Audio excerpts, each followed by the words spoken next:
Hello, and welcome back to another episode of The Perch from the Wyoming Tribune Eagle.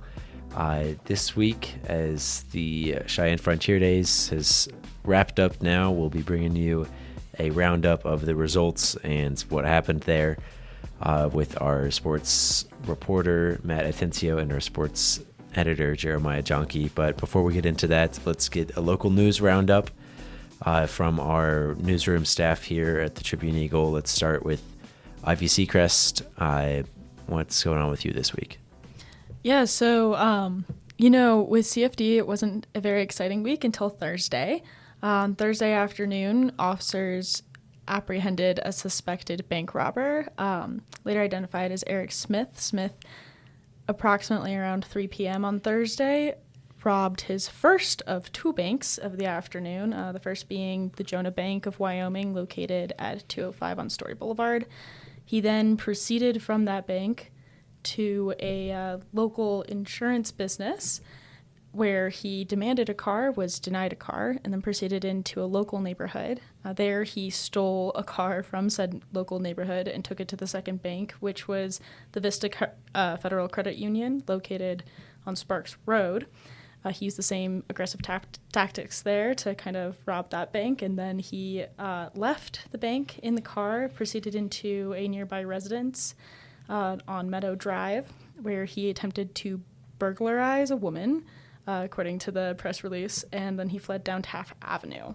At that point, he was spotted by officers, told to stop.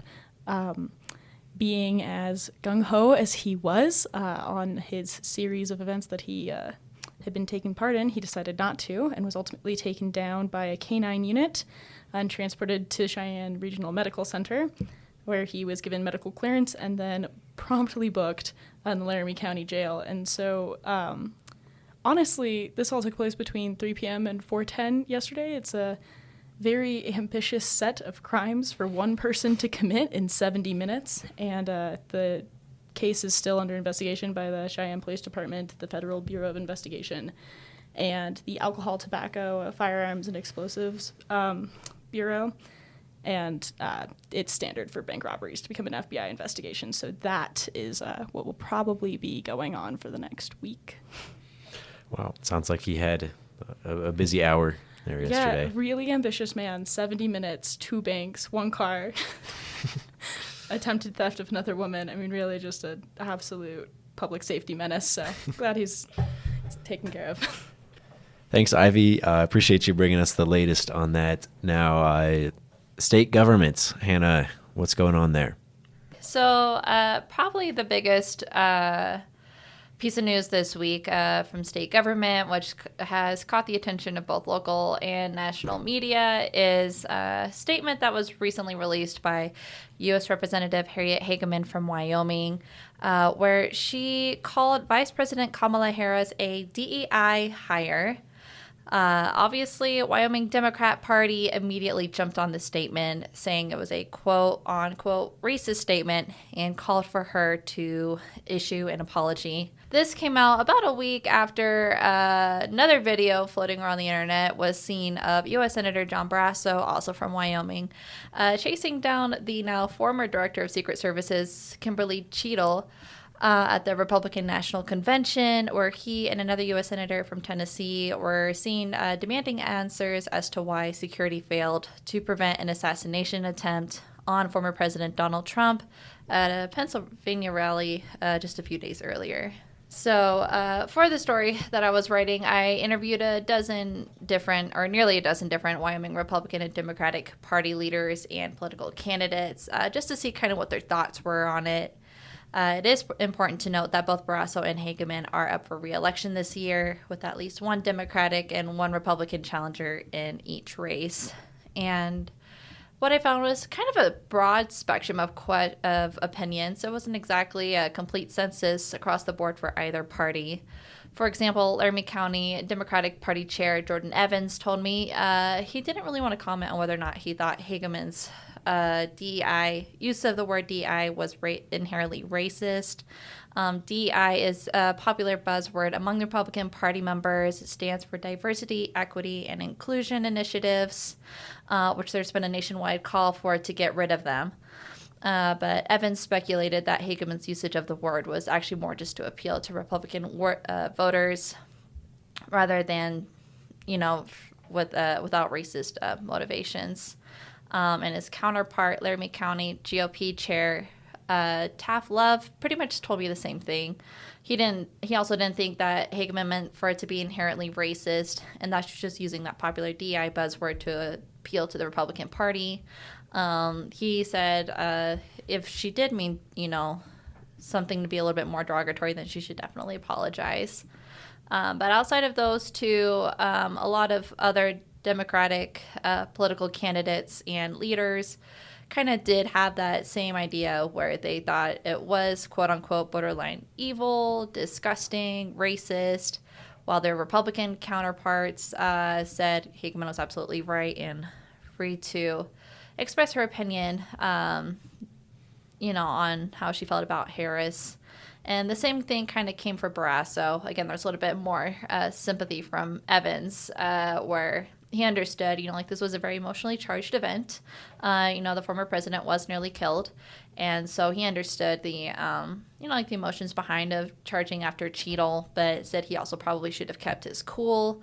A lot of Republican Party members, on the other hand, completely justified Barrasso and his actions, demanding answers from the director, or former director now, while Democratic counterparts said, it's a complete embarrassment and that he should have refrained from chasing after her the way he did.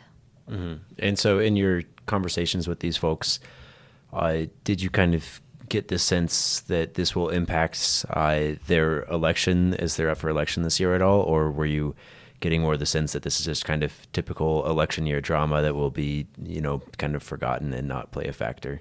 So I definitely asked them about how they thought this might affect the Republican Party's image.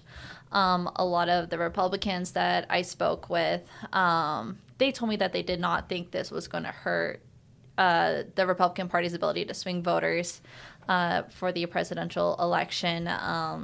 Especially a lot of them who didn't think that Hageman's comment was racist, and more of just calling out on the identity politics used by the Democratic Party. What Love was telling me is that what the Democratic Party tends to do is focus on identity politics. And so they were using Harris based solely for her, the fact that she is female, that she would be the first president to come from both Black and South Asian descent. So he said there's more focus on that by the Democratic Party rather than her actual policies. So that's kind of what he was getting at. But yeah, whether or not that was actually going to affect Barrasso and Hageman's re-election bids. Representative John Baer from Gillette, who also chairs the Wyoming Freedom Caucus, he said Hageman's statement in particular, really resonated with a lot of Wyomingites here in this state, especially their thoughts on DEI movements. Same with Barrasso. He said, he was completely justified in what he did going after Cheadle. And there are a lot of questions around the lack of security on that day at the Pennsylvania rally. There was a bipartisan call at the federal level calling for her to step down from her position. Great. Thank you, Hannah, and thank you, Ivy, for sharing what you're working on. Be sure to check those stories out online or in our print edition if you want to learn more about those. Now let's switch gears and chat with our sports staff and see what happened at the rodeo this past week.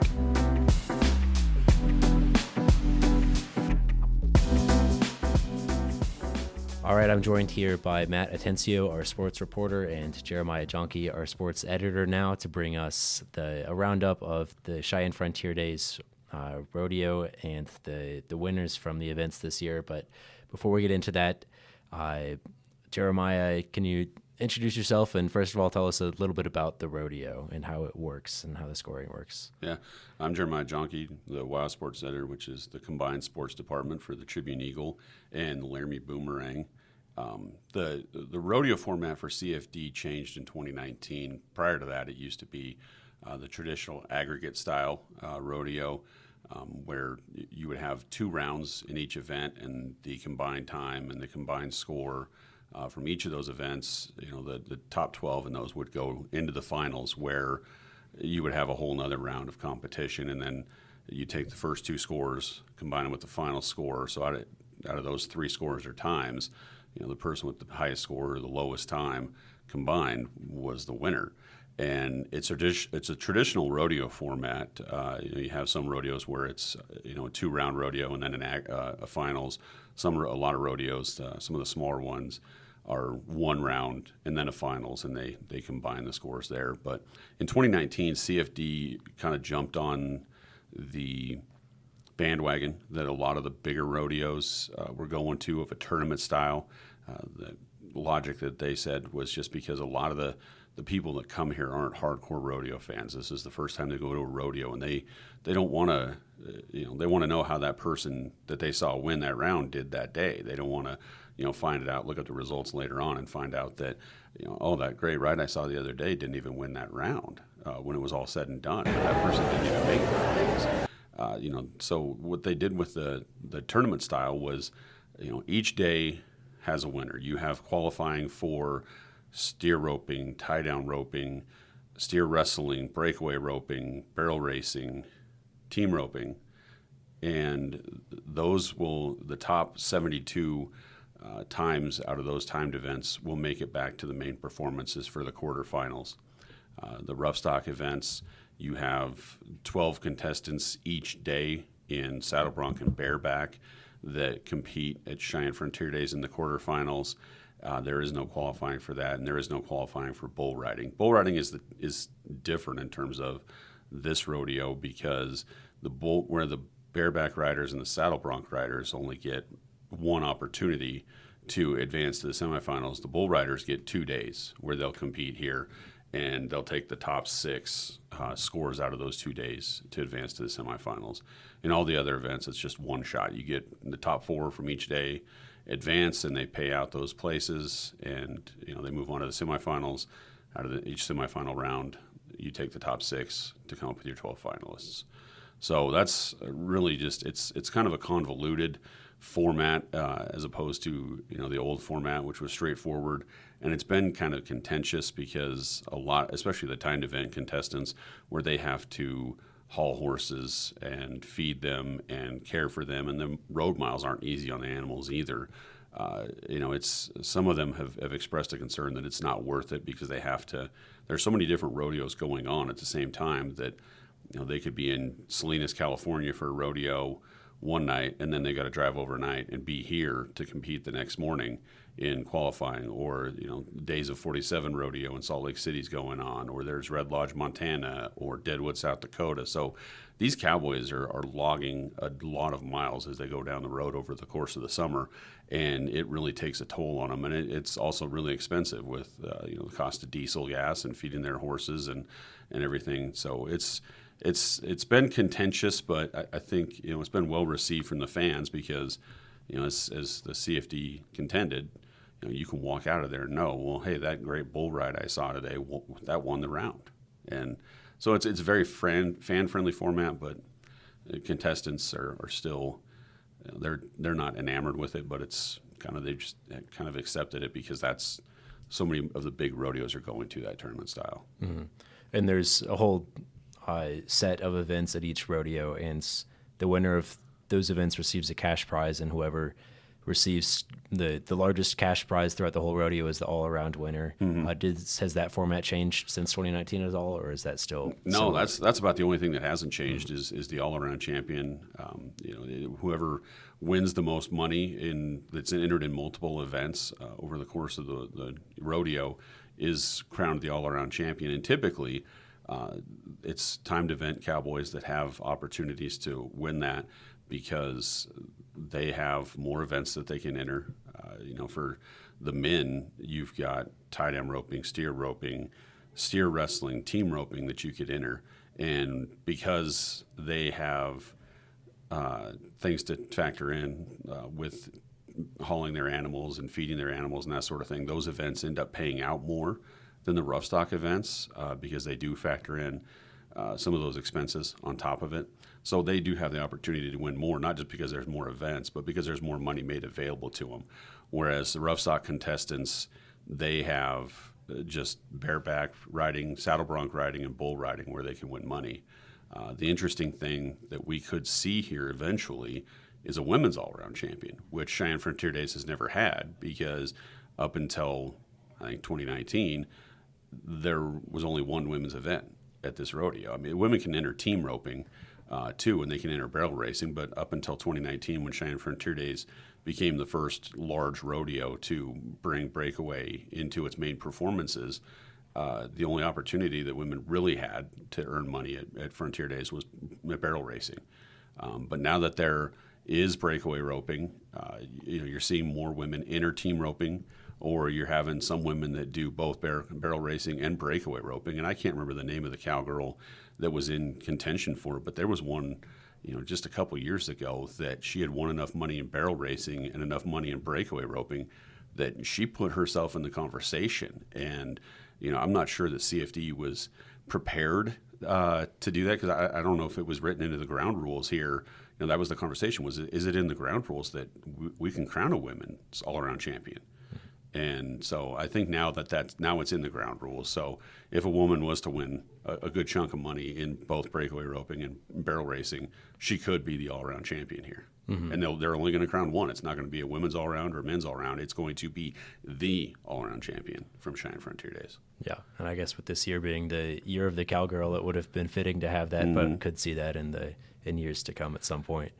Yeah, and it's difficult to be really good at both, I think, or at least good enough to win a rodeo like this where there are so many contestants and you compete so many different times. But you can certainly take some money out of here and have those checks available to you so that you could compete for the all-around title. But like Coleman Proctor, who won the all-around title here this year, he was doing steer roping, tight end roping, and team roping. And he didn't win any tight end roping money, but he got enough money out of steer roping and steer and team roping that he was able to walk away with the all-around championship here. It was his second buckle. It means the world to us, you know what I mean? Anytime you're a cowboy, this is what you want to do. You want to win the all-around as the daddy. So to get it done once is a dream come true, and do it twice is just unbelievable. The last time he won it was in 22, and sandwiched around those are 3 all-around championships from Stetson Wright, who was the first all-around world champion to be a rough stock cowboy since Ty Murray in 1998.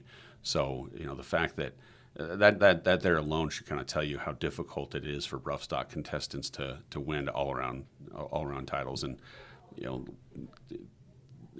those events are so physically demanding on them. I can see why you would want to specialize, because they really, you get beaten up and they take a toll on you. Yeah. Great. Thanks, Jeremiah. Now let's run through the events and talk about the winners of each individual category and what that meant to them. And Matt, you spoke with Denton Good, the steer wrestling champion. Can you tell me a bit about what that meant to him in your conversation there?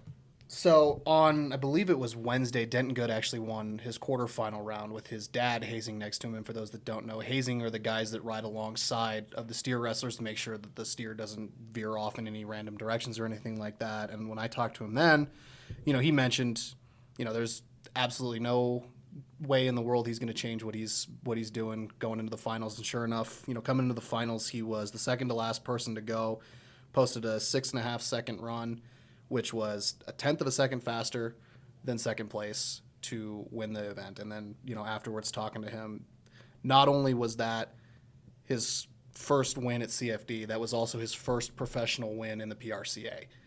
To do it alongside of his dad, he said he couldn't be happier to do something like that. And this is one of the biggest dreams of my life, watching my dad compete here, my uncle, his traveling partners, and then getting to win this rodeo is just, there's no words to express this. It's my third year here, and I made the short go my first year. I made it 2 years ago and just didn't have the short go I wanted, but I finished it this time. Transitioning over to all the rough stock events, apparently 90 was the magic number that day. Everyone that won in the rough stock posted a 90, not 90.5, not 91. Every single one was a 90-point ride. We'll start off with Clay Jorgensen in bareback. He, again, posted a 90-point ride. He's been one of those guys that's, been dealing with a lot of injuries throughout the course of his career, and he was extremely excited to be able to post that win. And then moving over to saddle bronc, Logan Cook was the one that ended up taking that. He actually got to ride the horse that Ryder Sanford a year ago broke the arena record on at a 92.5, and he posted again a 90 on Sankey Pro Rodeo and Phenom Genetics' The Black Tie, which is the 2022 Saddle Bucking Horse of the Year. Me and the other 12 guys in the pen, that's the one everybody wanted, and if you do your job, you can win. So. And then moving on to bull riding, this was the really interesting one. TJ Gray ended up winning this. I think he ended up going third in the performance and ended up riding a 90, had to sweat out reigning world champion Kai Hamilton, who rode an 88. And then the big story of the week was 18-year-old Wasey Shala from Arapahoe, Oklahoma. Ended up riding an unridden bull and got an 83 score out of it, much to the dismay of the crowd inside of Frontier Park Arena. I'm not a judge. I'm not even going to remotely try to go into whether he deserved more than that or not. For me personally, anybody that rides a bull should get 100 points. But again, I'm not a judge. I'm not even going to go into that. But all three of those guys were great people. My favorite quote of the week that I got came from TJ Gray when I asked him, because he went so early in the performance. I asked him, are you sweating it out when you see, all these guys going that are all really good, world champions, all that stuff? And he looked at me and went, I was sweating it a little bit, but the biggest thing I was sweating was my victory lap around the arena, because I'm terrified of horses. And I heard somebody in the background yell back, go, "How are you afraid of horses but not bulls?" And everybody just had a good laugh in the scrum, and it was a fun moment. Were you sweating at all as everybody was going through the lineup there with all the talent, both in the chutes and the riders as well? I was, but I was more sweating on the victory lap horse because I'm a little scared of horses. Fair. Great. Thanks, Matt. And Jeremiah, what about the events that you covered? So I had the timed event story from Sunday's coverage, and starting with that was the barrel racer Jordan Briggs. She, interestingly enough, and I didn't know this going in until I looked it up later, she's actually the daughter of CFD Hall of Famer Christy Peterson, who took 4 buckles out of here for winning championships, and she also, up until last year, was the arena record holder here. But Jordan Briggs is a past world champion, and she has trying to play catch up right now because she had to deal with an injury to her horse Rolo. And I don't know what the exact injury was. I had to look it up on how to spell it Sunday. But the best way I can describe it is it's a lower foot injury, almost like an ankle. And they were able to catch it early and diagnose it and get it taken care of. And so it's a 6-week injury that is the recovery time. But she said she took an extra 2 months off just to really work her horse back into shape so that they could come out here and compete hard over the summer circuit, because this is a stretch where there are so many rodeos going on at the same time that you can win a lot of money and make a real run at the NFR.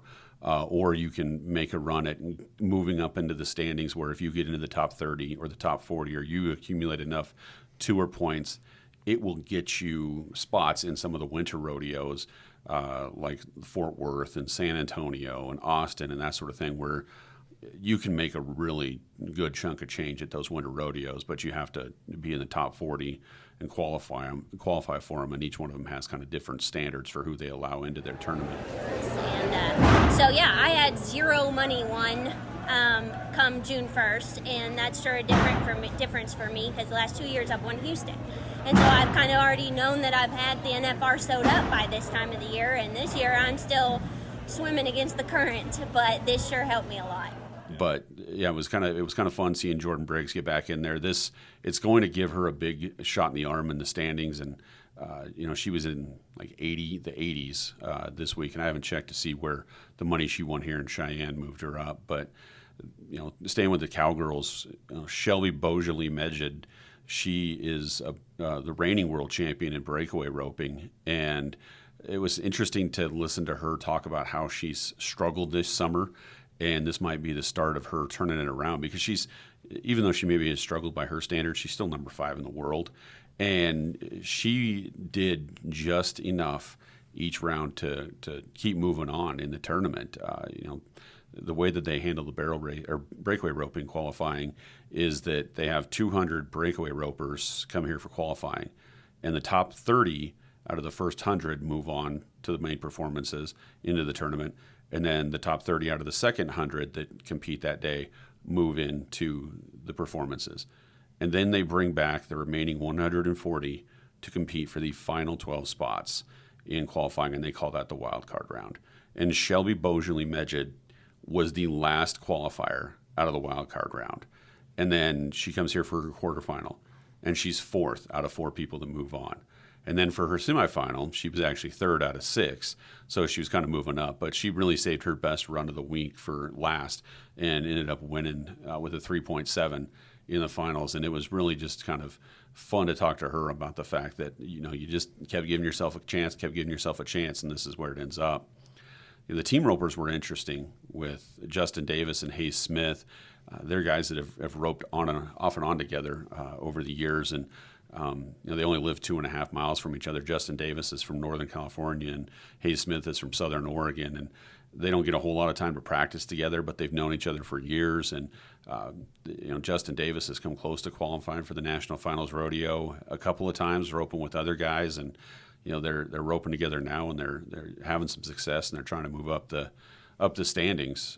But they put together a really good run, so they couldn't have drawn a better steer for the run they needed to win it.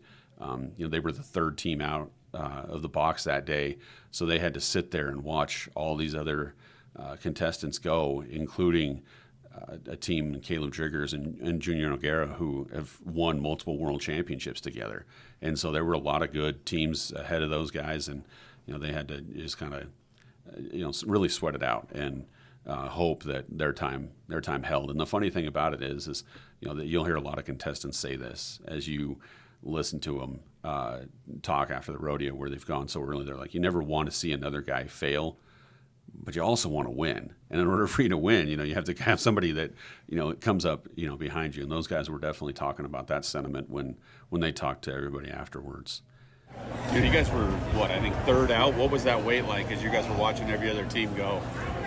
Honestly, you just sit there and there's like a point in the arena. I couldn't tell you what it is, but you can tell if the header runs them far enough that they're probably not going to beat you. It's tough to be 8 here, and you got to draw a good steer, which we did. And so yeah, it's a lot. You're kind of sitting there sweating them out. You watch them go, and I think they're too far to get us. And I'm not wishing bad luck on anybody, but you damn sure want to be the champ. With steer roping, Tough Hardman was the champion there, and it's interesting. With the way steer roping is contested here, the only time you'll see it prior to the final Sunday is in qualifying, which typically it's the first round of qualifying, and they do 2 full rounds of qualifying for the finals out of steer roping, and they'll take the 12 lowest combined times and bring them back. And so then they basically have 2 weeks where the rodeo is being contested, and they can go compete at other rodeos. Or Tough Hardman mentioned that he went back home and took care of some family stuff, and then just did some responsibilities around the house before they came back to Cheyenne, and got here a little early before the final so they could kind of do a lot of family things and a lot of the touristy activities that come along with the world's largest outdoor rodeo and Western celebration. I'm going to give it all I got. I wasn't going to rodeo at all. I just had a brand new baby, and so just going to stay home with the kids. That's what I had a family at a young age, so I haven't really got to rodeo hard like I wanted to. But man, if it's my time, I'm going to do it. And if not, we'll try next year. So it's kind of interesting. You have a lot of those steer ropers who, a lot of rodeos have gotten rid of steer roping altogether, which is why, even though the contestants that compete here would love to be in the main performances, at least Cheyenne Frontier Days still has steer roping. So they appreciate that, and this gives them an opportunity to go do other things. So you talk to a lot of these steer ropers, and they're holding down regular 9-to-5 jobs, and they'll go back and do that when they're not competing in steer roping. Ori Taton, who's won a couple of Cheyenne buckles, he works at a construction company building houses when he's not competing, and so he'll compete here in Frontier Days and then go back to Rapid City, South Dakota, and build houses, and come back here for the finals if he makes it. So they're very appreciative of the opportunity that Cheyenne still provides them, and but they're just kind of regular old cowboys working what they call the true cowboy event, because steer roping is kind of where it all started with rodeo and Cheyenne Frontier Days in particular. Shad Mayfield, the tie-down roper, he's currently leading the world in the all-around standings and the tie-down roping world standings. He's chasing his second world title in in tie-down roping, and he ended up claiming his first buckle. And the fun thing about Shad Mayfield is his father, Sylvester, had competed in the PRCA as a roper for years, and Shad talked about how his affinity for this rodeo because he came here as a kid, and it's interesting because I think he's only like 24 or 25, so he's not that far removed from being the little kid standing behind the stands on Chute 9, twirling his rope and roping the dummy that they used to have back there all the time. And I think I was 5 or 6 years old with a rope in my hand under the bleachers over there, so I've been coming to this rodeo for a long time. I feel like a veteran over here, but it's just special to get the win for sure after coming here for all those years. So for him to come out here and win it is special enough as it is, but right now he's been dealing with 2 torn labrums in his hip, one on each side, and he said some of it's a kind of a congenital condition he was born with, and tight hips and a hip impingement. So it was kind of, if he was going to do some sort of physical activity, it was only a matter of time before he tore a labrum. So he tore both of them, and I thought maybe when it hurt most would be getting in the saddle or getting out of the saddle or maybe even flanking the calf. But he said the part where it hurts the most is when he's actually on the ground, trying to squeeze his legs together and turning his hips in to try to pinch those 3 legs together so he can tie them. And there's a lot of pressure there, and he said that's when it hurts the most. But this CFD win has helped him pad his lead in the standings in both of those, of the all-around and the tie-down roping race. He's the first PRCA cowboy this year to eclipse $200,000 in earnings, which is a big deal, and especially at this point in the year. And so what it's going to allow him to do is to go back home.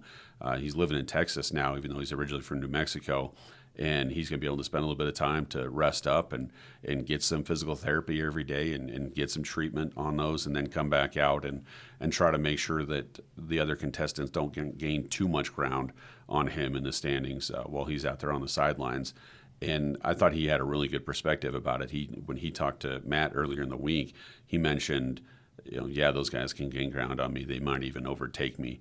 But when it really matters is in December at the National Finals Rodeo. And there is so much money to be earned from go-round money, aggregate money at the National Finals Rodeo that, even though, maybe somebody passes him in the standings, that he can go get it back in Las Vegas in December. Yeah, it kind of started during the NFR of last year is when I kind of started dealing with the pain in January when I found out, of this year when I found out what was going on. And they tell me that surgery is kind of the only fix, but I thought I'd get by going physical therapy and stuff, but being on the road, it's hard. You can't get in a whole lot of physical therapists, and sitting in the truck, 10, 12 hours at a time, that's the worst on me. But now that I know that I got this big win, I don't have to just wear the brakes off myself going from all these rodeos. I kind of take it easy. So is the plan to go home and rest in physical therapy, or is... Yeah, I'm going home to get injections in my hips and do some physical therapy. I'm not going to take too much time off because I want to get back out there and rodeo, but I'm going to take a dang sure a couple of weeks for sure.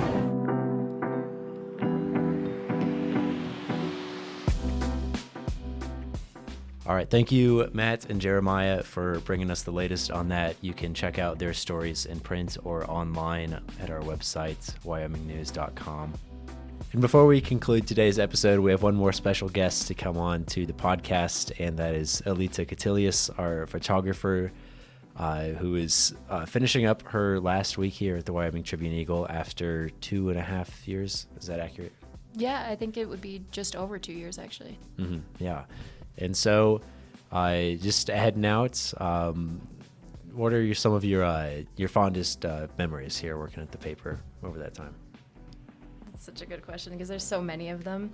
I do love working with the team here in the newsroom, and a lot of our daily obligation is just, shooting photos for everybody else's stories, but the really cool stuff is the stuff that we get to work on independently. It's all of the passion projects.